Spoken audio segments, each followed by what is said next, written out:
Hey, everybody. Welcome to the Irreplaceable Man podcast. I'm your host, Ian Lobas, here with my lovely, incredible, amazing, supportive, understanding wife, Meredith.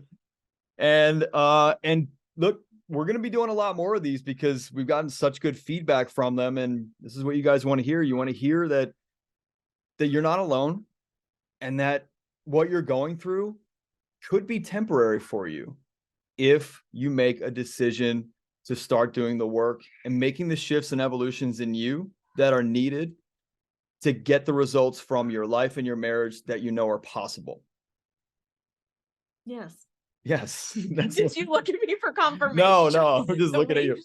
I saw on the screen that you might, I don't know. Anyway, so that's what we're doing here. Today we're going to talk about different areas of trust, because trust can be present in one or two areas and it can be missing in 4 or 5 areas. So let's get clear about the different areas. Mary and I are just going to workshop this, and you're along for the ride. And you're also not only getting some information and some guidance and some structure from us based on the experience that we've had and the people that we've coached and, you know, our own relationship. You're also just getting an inside track to how we operate inside of our marriage now versus 8 years ago, or even when we got married. Yeah. The number one thing to pay attention to is that we have evolved as people into the irreplaceable versions of us, which means the most authentic versions of us. So if you're sitting here listening, if you're on the live, you're listening to the replay, and maybe this is your first time here, or first time like this month, what you have to know that is proven, it's evidence-based, is that you can't just do different activities. You must be different. And different isn't a bad thing. And different doesn't mean that you're not good enough. It means that who you are and how you're showing up in your relationship and in your life is not getting you the exact results that you know are possible.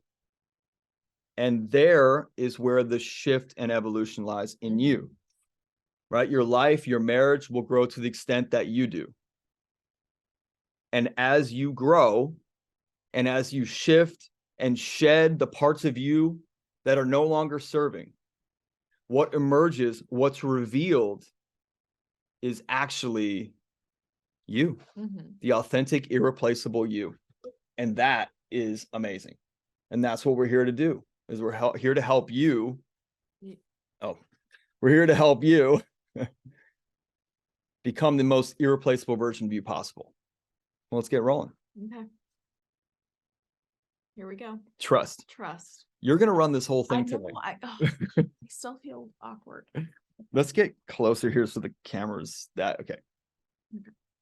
All right. So what are the different areas that trust is crucial in? I mean, you could say every area. However, let's paint a picture. In your mind, what's one really freaking important area that trust needs to be present in? I was going to say in your relationship. Yeah. That's what we're talking about. I think the most important area that what's most trust, important for you? I think it's like being able to speak with your partner openly and fully and be able to like you can trust that person with your emotions and your thoughts and everything that's going on with inside of you. You know, we can have a conversation like you're having a bad day, I'm having a bad day, whatever. And we can go to the other person and just trust that like the word vomit or whatever is happening isn't going to be. Yeah, that's fair. Used against us or retaliated against. You know what I mean? It's not gonna fuel something. What's interesting is when the replaceable version of us, right? The old programmed, traumatized, past conditioned version of us shows up in that conversation. We bring our past into the present moment. That's when stuff doesn't work. Right. That's when stuff doesn't work. So why don't we give everybody our experience with that, who we used to be for each other, really who I used to be for you. That's the spotlight that we want to give everybody, is that example of what it looks like from outside of their relationship, actually inside of our relationship. When I would show up as this guy, trust wasn't present. When you would show up in the full on ego version of you that was embarrassed or ashamed or frustrated or annoyed or like just whatever, that like I had a problem or I needed to come to you with something. Right. Because I think that your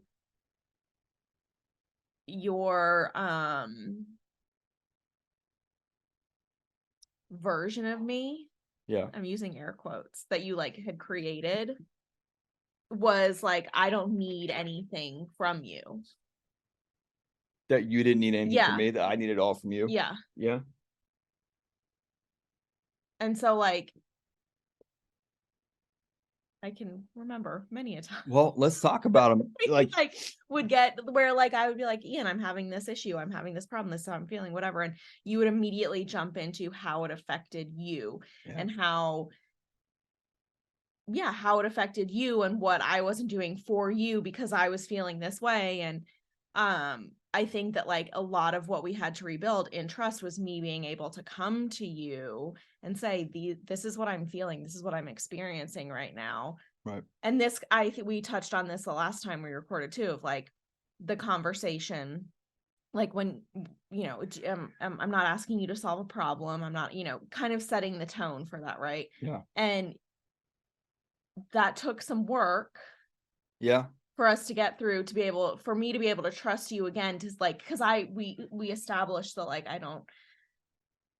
this isn't a problem I need you to solve, I'm just talking to you, and you still would kind of push back with the problem solve and the this and the and how it, and then it would spin. And that's one of our avatars, the problem solver. Yeah, so I think trust in being able to speak openly to each other is like a fundamental. Well, trust to know that you're going to be supported. So how did you feel? Because I can tell you how I felt in those. How did you feel in that situation? Like, what were you going through? Because the goal here is to have guys get clarity and illumination on, they don't have the results they want for their life or their marriage, really in their marriage, yet they don't know what is going on and why. Mm-hmm. They think they're listening, they think they're being valuable or compassionate, yet this is what's going on behind the scenes. Because in my mind back then, I felt like I was stopping and listening to you, and I was being compassionate, and I was being a good husband, and I was doing all these things that I needed to do, and that was not the case. And so how did you feel when that was all going on, and there was such a disconnection? Like, how did you feel? Let down. Yeah.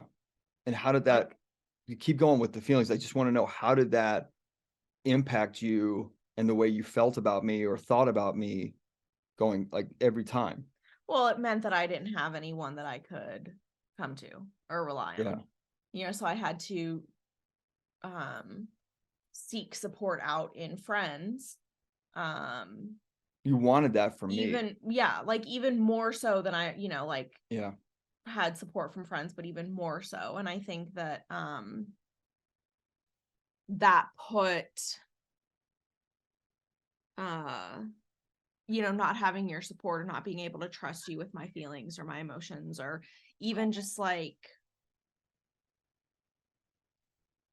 basic conversation sometimes. Kind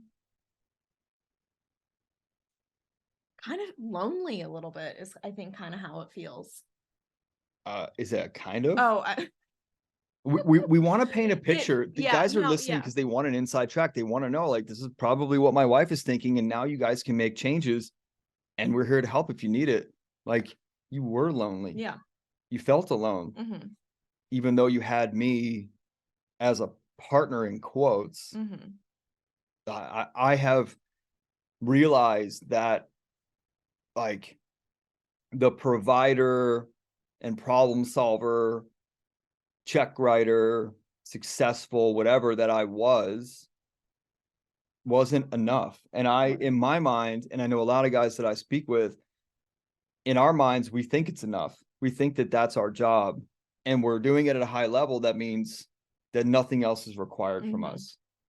And unfortunately, there's like 100 more things that are required from us. Well, I think required is Well, like, required, but like obligated in the relationship. Yeah, like you to show up in your like commitment, like Not only that one, yeah. the other commitments to the actual Right, relationship where yeah. you can't feed dollars into that side of it. Mhm. It takes, well, I mean, let me just be honest about it. Like, I was scared. I was feeling like my business, my job, my success, it made me significant, and it made me feel like I was important and approved of. And we've talked about this before, and we'll continue to talk about it. The success and the money made me feel valued. I wasn't feeling that at home. Mhm. I didn't understand. I didn't have the skills or the habits to reciprocate it. I didn't understand why I couldn't get traction. I didn't understand why I was so successful at my business, yet at home, I'm like, how am I failing this much at home? Mhm. It should be pretty easy. I'm stopping and I'm listening to you. I'm offering you advice. And it was like, I think back on it now and I think, how delusional was I that things were actually operating at a pretty efficient level? When, if I'm actually honest, I don't think, I didn't think, I didn't think things were operating at an efficient level. I didn't think things were going really Yeah. well. Mhm. And I knew that. I just was so scared to apply any of my power or my energy, thoughts, intelligence, effort, whatever you want to call it, to that side. Mhm. Because if it took away from my other side where I was being fueled and fed and my insecurities were being lowered Right. because of that outside external validation, I thought if I gave you more, Mhm. it would take away from that. Mhm. Like, I wasn't thinking about it in terms of infinite. I was thinking about it in terms of finite. Like, there's only so much to go around of me. What's most important?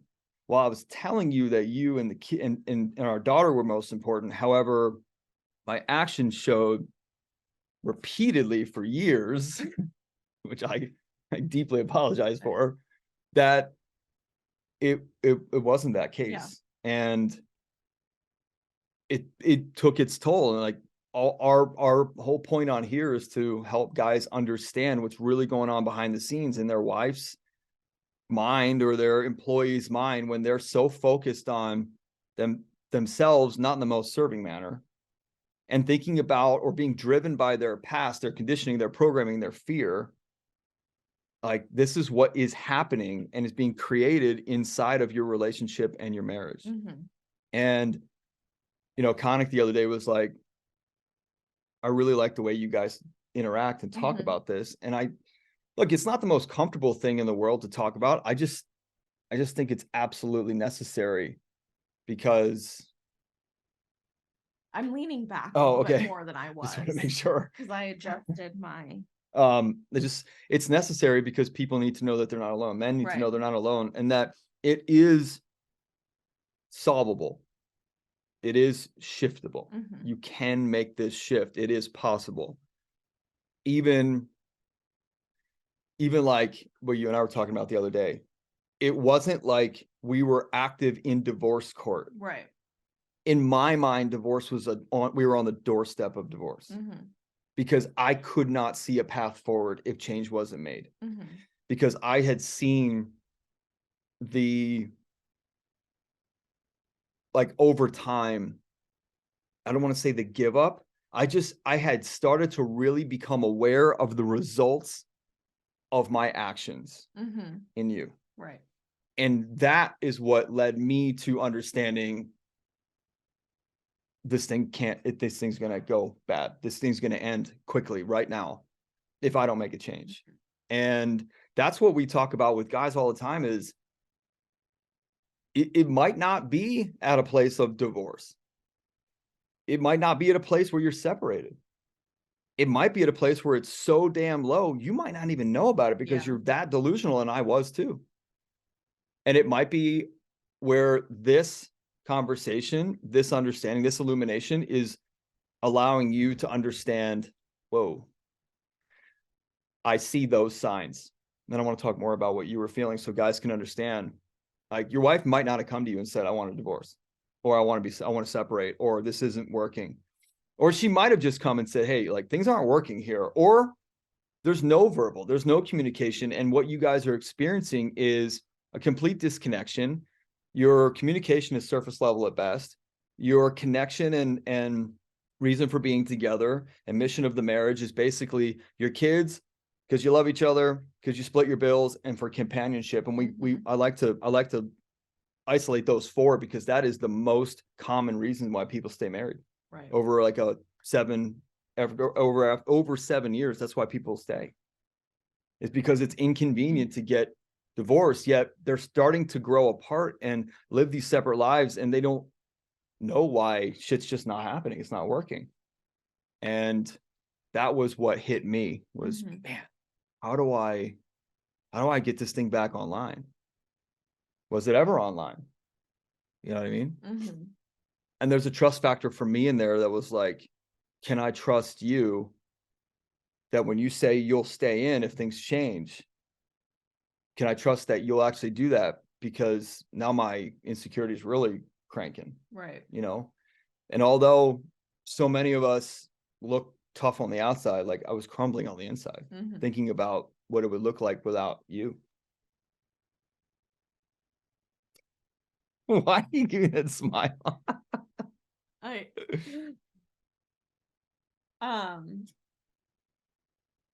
Yeah, I mean, you have to, I think trust is, yeah, in that scenario, you did have to put trust in me too, right? Yeah. Which, like, I don't think we always talk about enough, because this is geared a lot towards men. You're giving the female perspective, which is awesome. But like how you view the relationship also. What? Yeah. Oh, hi. Oh, it's okay. Oh, I look like I've got to get a little closer. Oops, sorry. I got to get that more dialed in. Okay. Are we okay now? We're good.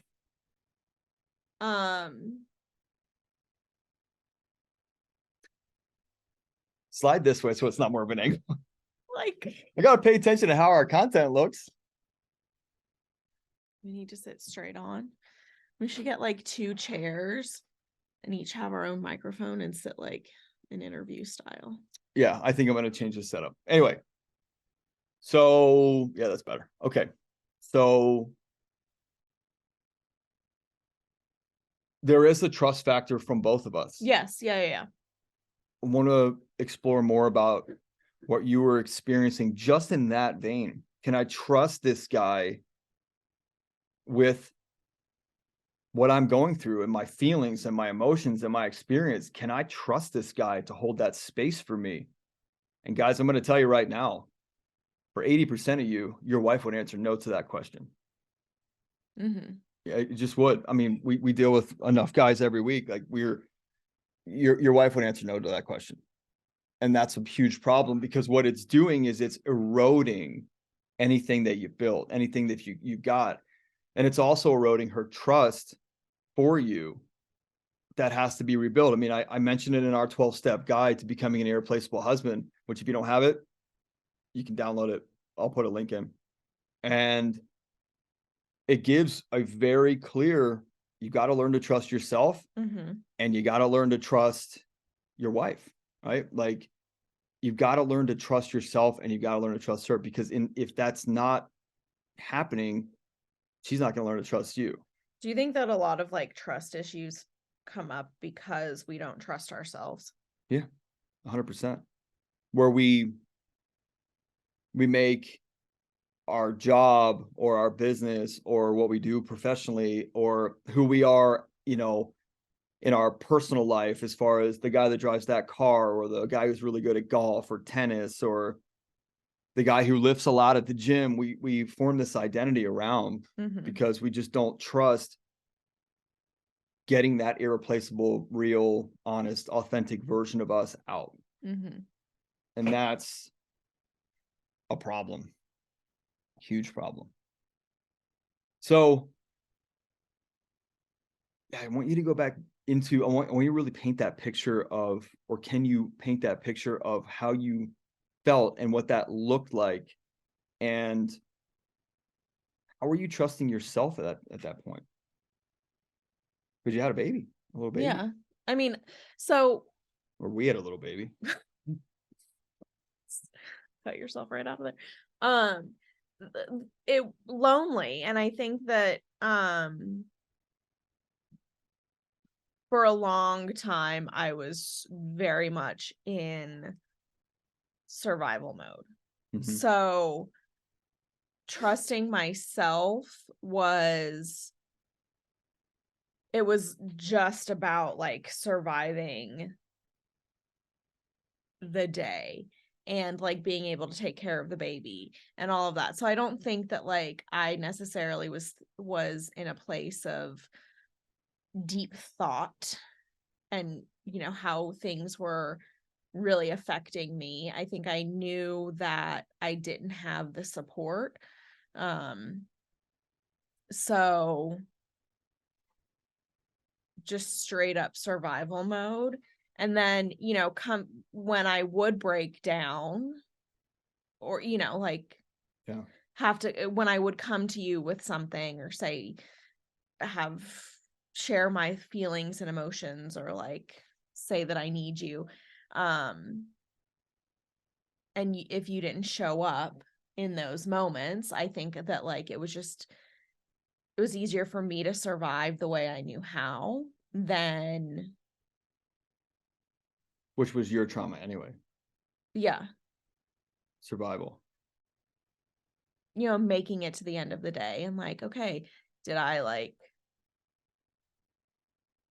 laugh today? You know, it's not like our life was hard or you know, like I was overcoming these huge obstacles every day. It was just that we weren't in a place of like deep connection, and you know, we were kind of like passing each other by. Yeah, ships in the night. Yeah. I just wonder what was like, what would you think about? Because I hear this from guys all the time, where they're like, especially when I talk with their wives as well, like the wives would say, every single day I just believed it could be better. And then every single day, you know, primarily there was like a letdown. Right. Like, okay, today, is he going to come home like he closed a new account today, or he got a new deal today, or he whatever? Is he going to come home happier today? And that was in this vicious cycle that was, you know, the success was causing me to be worried about, how am I going to repeat this, understanding that like the money and success was sugarcoating the challenges that we had. Right. And my stress levels went up as we became more successful, because I felt like, how am I going to maintain this? I feel like I'm on a, what do they call it? A wing and a prayer, or on a, whatever it is. What? Yeah. A wing and a prayer? Yeah, I feel like that's the right saying. I felt like, I don't know how I'm going to maintain this. And I feel like everything's just going to come crashing down on me, because the business for me was a lifeline at that time. And things with us were, you know, they were mediocre at their best day, or on their best day. And so how do you deal with the unknown, or the unpredictability of me, knowing that all I'm really focused on is the business and the money, because that's how I'm being satisfied and valued to the world. So I think this that's a filler. So something that just popped into my head and it just left. Oh, I think all of this goes also, no. I'm trying to form this full thought. Okay, so what popped into my head of like how I dealt with you or whatever, it's like, okay, well, I was always waiting for the other shoe to drop. Which was that like me leaving or something? No, your like attitude Oh, okay. coming out. Okay. And if you've never experienced Ian's attitude, I think a lot of people may have. the Lord keep it that way. No, like I was always waiting for you to your like switch to flip, you know? Yeah, And yeah. so I walked on eggshells and I kept things to myself and I just went about my business. And I think that also that also created the scenario where we weren't in communication. Yeah. Because I was constantly on eggshells. You wanted nothing to do with anything. So the lack of trust created the lack of communication. Which then created a lack. Yeah. You know, like I mean there's so the ships passing in the night, I feel like there was a period of time where we lived somewhat independently of each other. Even though we were in the same house and there were like larger things going on and, you know, we would come together at certain points and not in other scenarios. And so, I mean, it all just like layers on top of each other. Well, that's what I want to get to here is that this snowball that starts to head downhill is it builds momentum very quickly over the years, because it's not just that communication's open, or it's not that just that 6 months I was building a business, or it's not just that this is happening or a baby came in. It's all of it compounds and leads to this inevitable place of the marriage has to end. Yeah. And it doesn't have to be that way, because the connection and the trust and the communication, those all affect themselves and they affect other things. So they affect the intimacy and sex, they affect the financial stuff, they affect parenting, they affect your physical health because you're pissed off all the time, or you're leaving the house in the morning pissed off because you went to bed pissed off and you couldn't solve it in the morning because there was too much shit going on. And like, I would become resentful that you wouldn't pay attention to me in the morning because you had a baby and you had to go, you know, do stuff. And it was just, it was a vicious cycle of this snowball effect that just kept going downhill until the wall that it was about to hit became fucking clear. And the wall was, she's not going to hang around for much longer if I keep showing up as this man. And it wasn't like I need to communicate more. It was that I needed to just be more trustworthy with those things that aren't that big, that they don't seem that big. They're very big. Your feelings, your emotions, being heard, feeling seen, like feeling valued. That had a massive impact on, like, it radiated out into every area of our lives. Oh yeah. Yeah. Because you're holding this regret and this resentment based on what I did this morning or 2 days ago. And I'm saying, can't you get over that? And you're saying, it's not just 2 days ago, dude. It's the last 3 years you've been showing up like that. And this is the problem. And I'm like, yeah, well, just get over it.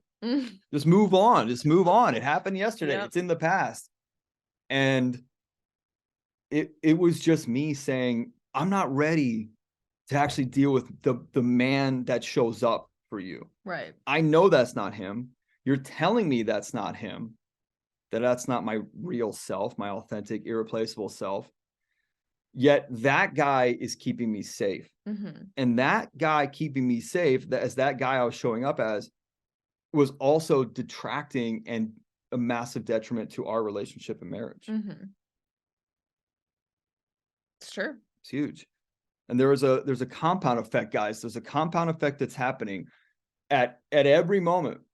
And every time that you make a commitment and break it, and every time that she needs to talk and can't be fully open, there's a little checkbox that's going on that's saying he can't be trusted. Mhm. He's not the person that I need right now. And that's huge. Like, it's freaking huge. So I just want to keep digging in. What are some of the things that's, you know, I want to make sure we wrap on time. What are some of the things that you like, just continue? I want to just keep digging into what you were processing and what you were thinking Mhm. about. So guys know, like, this is probably what your wife is experiencing here. But I'm going to type a comment to the guys live. What was I thinking? I mean, it was just like loneliness and like this isn't how, like, you know, I think there was some jealousy or jealousy or like fantasy of like, wouldn't it be nice if Ian were around more, or like I Hey guys, wonder what it's like, or you know, like I think that's what I was really experiencing. what did you want? And why did you trust that it could happen eventually? That, I think maybe that's what we get into Yeah, is, that's why did you trust that it could be different one day? And why did you trust me that even though years I showed you the opposite, so why did you trust that I could actually do it? um Like, show up as the man you needed me to be. And guys, by right. the way, let me just get clarity here. This isn't shifting and changing yourself to appease your wife. No. This is evolving who you are from the man that you're operating as that's not getting all the results into the man that you truly are. It's like taking the mask off. Yeah. Wait, what was your question? How did you trust? I almost forgot it. Oh, How did you trust so me? because Because I consistently showed you that I you wasn't showing up. consistently showed me that you weren't showing up, but you also, there were like glimmers of who you actually are in there. And I think that like I knew, while I couldn't pinpoint what was happening with you or why you were acting that way or any of that, like I knew that wasn't your authentic being. Yes. Took a really long time, Why did you but trust that it could happen though? Why did you have that kind of faith?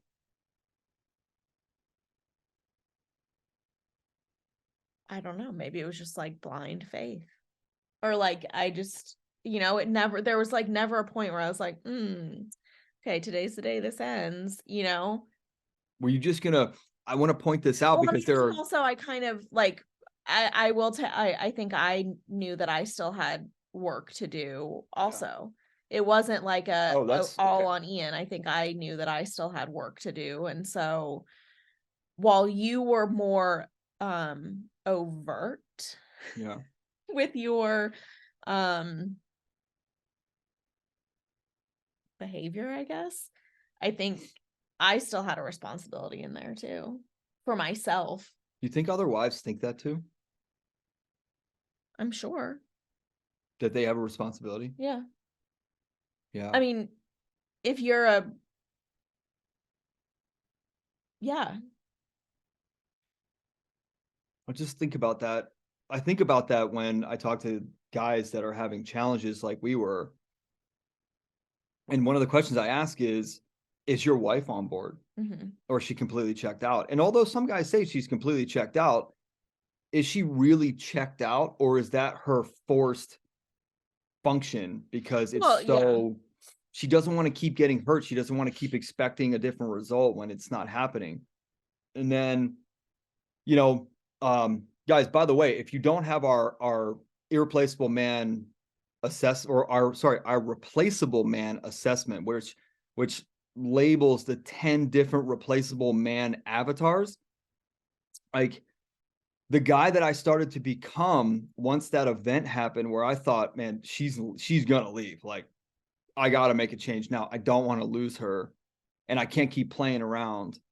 And I became an information addict. Mhm. And I, you know, although looking great on paper, I'm at all these events and I join these masterminds and I'm in these programs and I'm doing these coaching sessions and I'm doing this over here and seminars and I'm, driving up to New York for coaching, like reading all these books and listening to podcasts 3 times a day.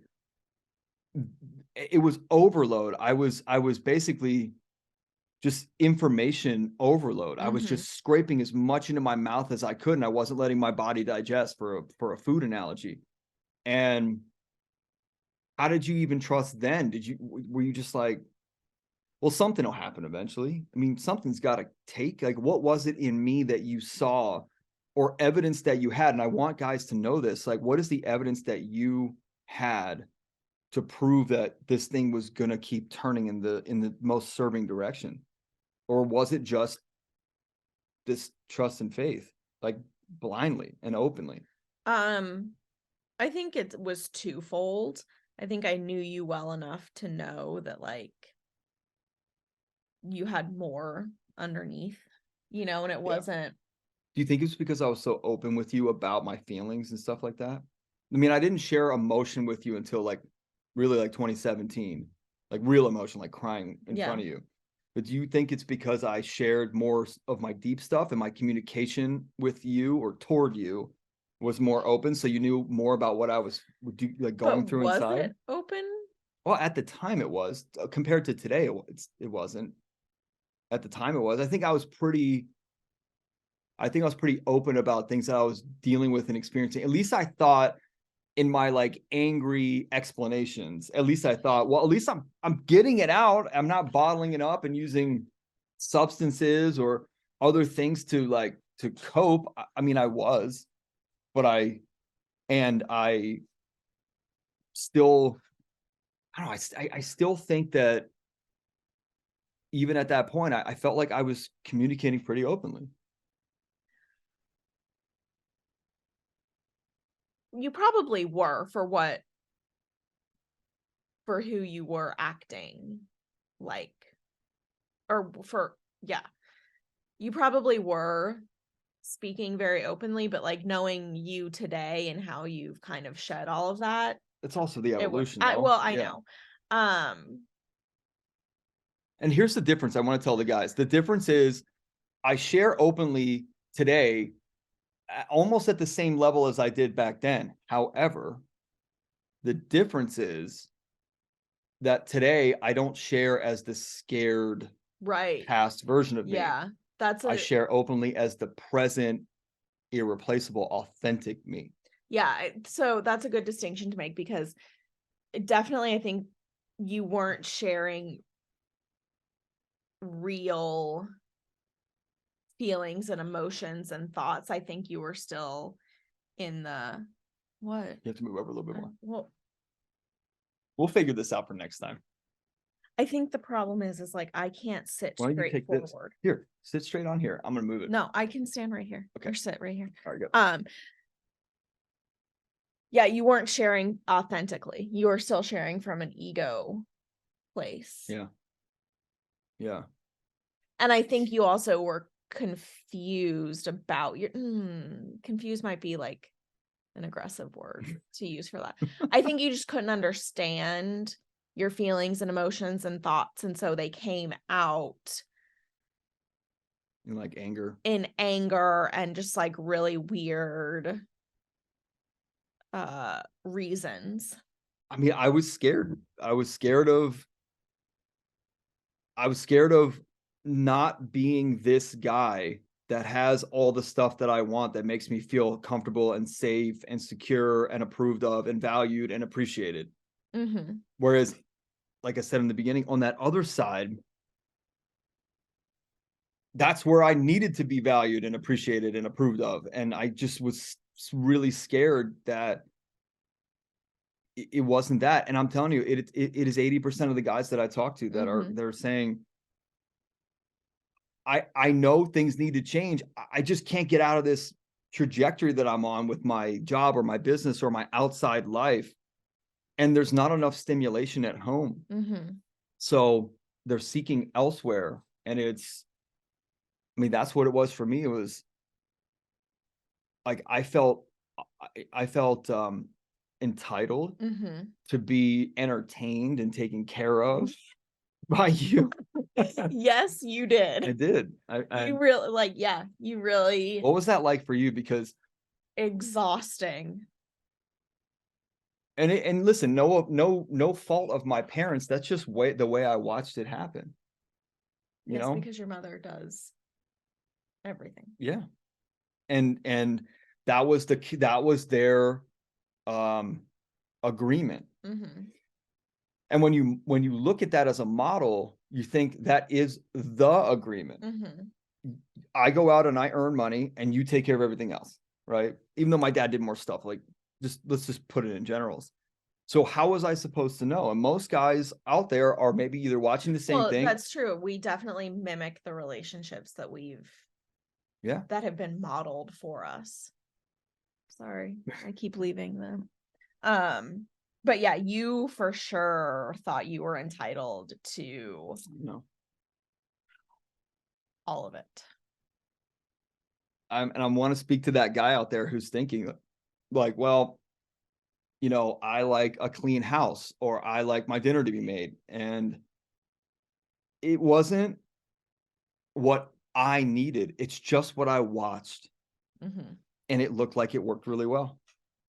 And honestly, it looked like,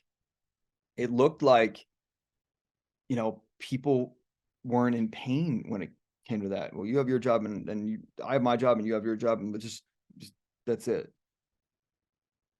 And what you're not taught in school, you're not taught by your parents most of the time is that like there's so much more depth to a relationship. Yeah.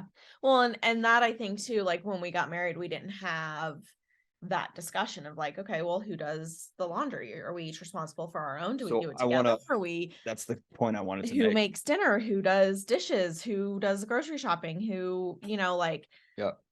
who, all the things. And we never talked about any of that.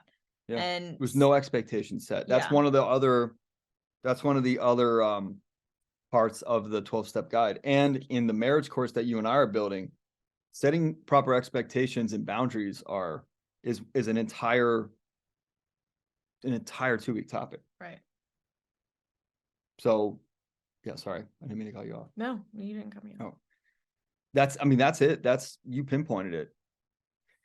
We're kind of getting married and we're getting into our lives and we're just getting set and all of a sudden boom 10 years goes by and you go, whoa, this isn't really what I wanted. And maybe your relationship is completely on the rocks or it's completely stale. And again, there are plenty of couples out there. There's plenty of guys that I talk to whose wives don't want to leave. Mm-hmm. Yet that shit's going to stay the same forever and just slowly go downhill to, maybe another 2-3 years, your roommate situation. And then what happens is the reason why the divorce rate skyrockets when kids get out of high school and go off to college and empty nest sets in is because you've just gone 18, 20 plus years operating with this agreement, this system that works for survival and maybe even thrive in terms of like vacations and the house you live in and the cars and the stuff you buy. However, for the relationship, it's barely surviving. Right. And then it's like, well, shit, I got an opportunity to roll out here and a bunch of money has been accrued and collected in a bank account. And now I can just take that and just go live my life. Well, I think too with marriage, it's like we are kind of programmed to think of marriage in terms of like, okay, we get married, you have kids, you buy a house, you do this, and it's like the outward appearance of it. Right. We don't talk about like the nitty gritty of like, okay, well, before you get married, you need to have a conversation about finances and expectation around that. And like, Right. Okay, great. One person is really messy. The other one is a neat freak. How do you balance that out? How do you, like the day-to-day stuff? Because it's not a fairy tale. No. Like talking about who is responsible for the garbage. Right. Right. That's not It's not fun, not that's sexy. not fun. No. Yeah, there's no fairy tale in that. Disney has never made a movie about Setting expectations in relationships. It's just like, oh, we love each other and that's it. Yeah. But I saw some meme that was like, with like the Disney movies. It's like, oh, he held you hostage, but offered you a full library, so now you're in love with him. And like, Belle and Oh, right. it's like all these like subliminal things where you're like, if you actually think about it, you're like, oh yeah, that's kind of fucked up. Yeah. But yeah, there's no, the fairy tale and fantasy of marriage doesn't cover It's a very small fraction. What it actually is like on a Right. day-to-day basis. Yep. And what's interesting is, I never thought about that.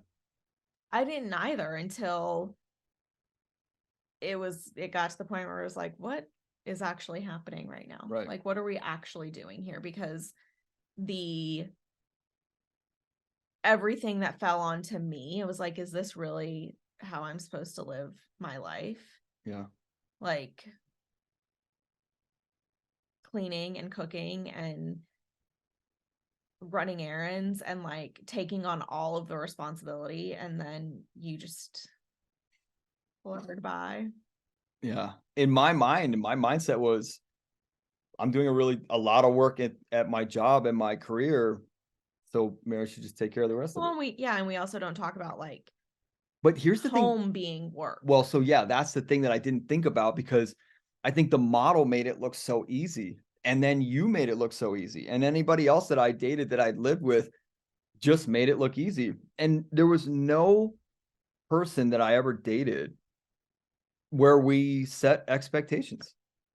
Right, because it's all a fantasy. Yeah, it was. And what, what we're waking up to, like illuminating at this point in our lives, not just you and I, like people watching and listening, is that the fantasy will drive you to one place. Well, let's say two: mediocre relationship that you will regret, or a divorce, an ending of the relationship that you'll regret. Right? Like, either way, where it's headed, if you don't change its course, if you don't set new expectations and boundaries, if you don't put systems and structure in place inside the relationship, inside the household, if you don't start doing the work to eliminate that old past self that comes in, that your spouse, like you were talking about, can't trust to actually share with, then what you're heading for is an inevitable, which is a boring, mediocre, blah relationship and marriage that nobody's going to want to model. Your kids are going to see that shit. They're not going to want to model that, or they are going to model it, and it's going to be another generation of mediocrity. Or the probable route, which is divorce. And then you get free from all this, and then you get to run around and do your thing. And when that shit ends, when that fluff wears off, what you've got is this clarity of, oh, fuck, I could have done these things. I should have done these things. And now it's too late. And that's where the replaceable man piece was built. When my mentor at the time said, you know what it's going to be like to be replaced? And I said, no. And he said, and he painted that picture of me coming up to the house that I'm most likely paying for because I was the breadwinner, and taking my kids out of the house, and then having to face this reality that all of this could have been different if I had just made a commitment to me and to the relationship, me first. Yeah. Right. And not in a selfish way, actually in a selfless way, to do the work on me. Maybe it's selfish too, just in a positive way. Yeah. And really shifted. And when I say shifted, guys, it's about eliminating the parts of you, right? Your mindset, your attitude, your behaviors, your beliefs, your habits, your attitude, your language, your environment. It's about eliminating the pieces of you in that formula that no longer serve you. And that's our life formula. And then dialing in the formula that does, and then doing the work in the gap between where you are and where you want to be, and doing the work inside the gap and saying, I'm committed to this. I can do this. Because the marriage, the relationship is worth it. Even if you get divorced 5 years down the road, at least the last 5 years were incredible. And you guys part as friends. And you don't live with regrets. Right. Maybe you'll have a regret of what you could have done earlier. Yet if you want the best chance to reignite your marriage and not head for the inevitable or probable place, then this is a whole new track. Where that inevitable and probable is not a thing anymore. That if you don't do the work, it's probable that you're going to live a stale marriage. Right. and you're going to have regret. Yet the inevitability of a divorce is off the table. And we even talked about that on our first episode. Like, we took divorce off the table. Right. Well, people throw it around as like a threat or like a motivator. A motivator, but really it's like, okay, fine. Bye. Yeah. You know what I mean? Like, fine, I'm not, but there's, the fantasy of marriage. It's not a set it and forget it. You gotta work. You gotta work. Yeah. Yeah. How do you think we did today? It's already 11. Oh, wow. It is. I think we did good. These go pretty well. How do you feel today? That you this is like your 10th one. No, it's like my third. Well, on our other podcast, we did like 5. Oh, this is our 4th. Yeah. Or 3rd. I don't know. I don't know. 3rd. Yeah. Or who knows? How do you feel? I'm feeling a little bit better. Good. A little more comfortable. You're gonna host it on your own next time? Behind the microphone. Okay. No, I don't know if I'm ready for a solo podcast. Next week, well, I appreciate doing this with you. Mm-hmm. I think it's a good reflection for us too, to like really kind of break down. Yeah. I don't, just break down like our life and our marriage and kind of really talk in a less or in a more like meaningful way. Yeah, it's more purposeful. It's way more accountable. It's one thing for us to sit down and have our little meetings. That makes them sound like not important, but like to sit down and have our check-ins and our meeting, that's one thing, but I think this is a different way. It's another level. Yeah. Well, look, I want to wrap this thing up. Let's wrap this thing up. And for those of you listening on the podcast, for those of you live in the group, we're really making some shifts and changes here as we dial in and really focus on the help that we give and our expertise and our experience. And we're going to be doing these every week and just having conversation about what we've experienced and what we've been through based on different topics. And we're going to talk about money. We're going to talk about sex at some point. We're going to talk about connection and communication. We're going to get really deep into these topics. And if you need, or if you haven't gotten it yet, you can download our free 12-step guide to becoming an irreplaceable husband. It's free. I'll pop the link in below in the group. And if you haven't joined the group yet, please do. Irreplaceable Man Community on Facebook. And there's so many evolutions happening, and it's really cool. It's really aligning, and it feels good. And I love that you're a part of it. Mm-hmm. I love that we're doing it together. Forget it's not my show. Like, I love that we're doing this together. And when I think about not being accountable to my commitment or to my word, sometimes like, fuck, I didn't want to do that. I go, hey, listen, it's not just about us. It's about the world too. Right. It's about that we have to come on here and share these things that we're working through so that others can have a little bit of structure if they need it to work through them on their own. So that's it. Anything else you want to say? No. Okay. Guys, you want to download that guide, irreplacableman.com. Just go to irreplacableman.com. It'll redirect you right to that guide. You can download it for free and see the 12 steps that we use to rekindle our marriage, get it back on track, get it on a track that it never been on before, and really thrive. And if you need that, awesome. And if you need our help, reach out. Once you download the guide, you also have an opportunity to book a free strategy call with me. Happy to jump on with you and help you with some structure and some strategy and just understand your story and how you can start to pivot this thing, how you can really start to reveal that irreplaceable man that you truly are, that you know you're capable of being, the one that your wife deserves, and that the one she wants to be with forever. You like those taglines? Did you just ad-lib all of that? Or you like, I practice it. Prep in your mind? Well, remember, spontaneity is a conditioned reflex, so I practice everything. All right, peeps. We'll catch you on the next one. Thanks for listening. We appreciate you.